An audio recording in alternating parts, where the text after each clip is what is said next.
房梁之上。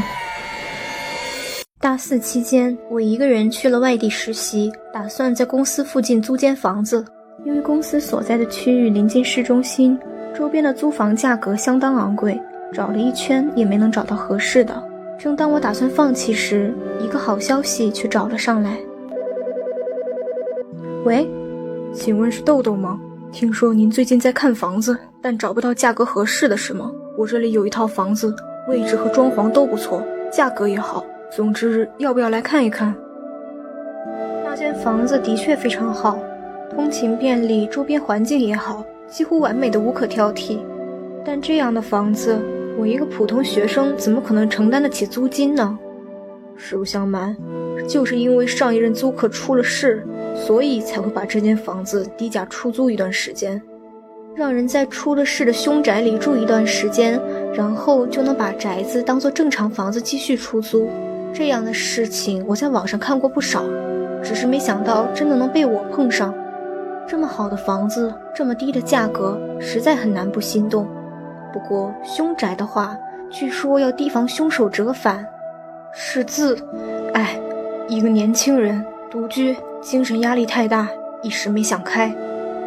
房东说的含糊不清，手指不自觉地乱指了一通。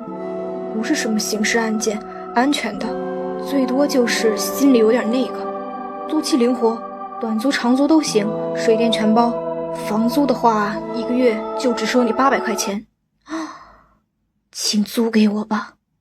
800元1个月的租金就能租到市中心这么好的房子，就算再迷信的人也会从此不与怪力乱神的。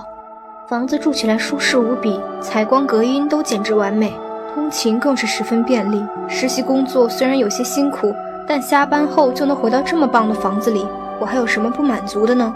唯一美中不足的是，我工作时长时间面对电脑，闲暇时则低头刷手机，没几天就觉得颈椎疼痛，动不动就头晕眼花。豆豆，听说你租到一个有点问题的房子，一切还好吗？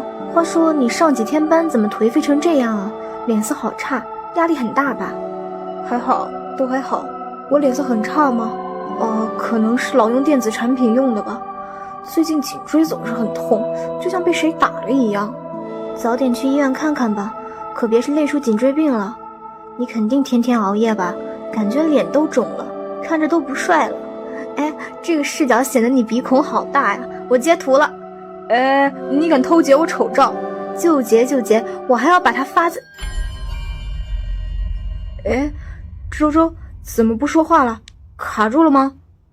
周周，你现在出门一趟吧。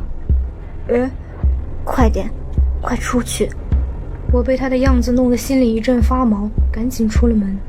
等我跑到一个24小时营业的便利店里之后，才继续问道：怎么了？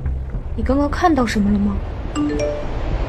他发了一张图片过来，是刚才的截图。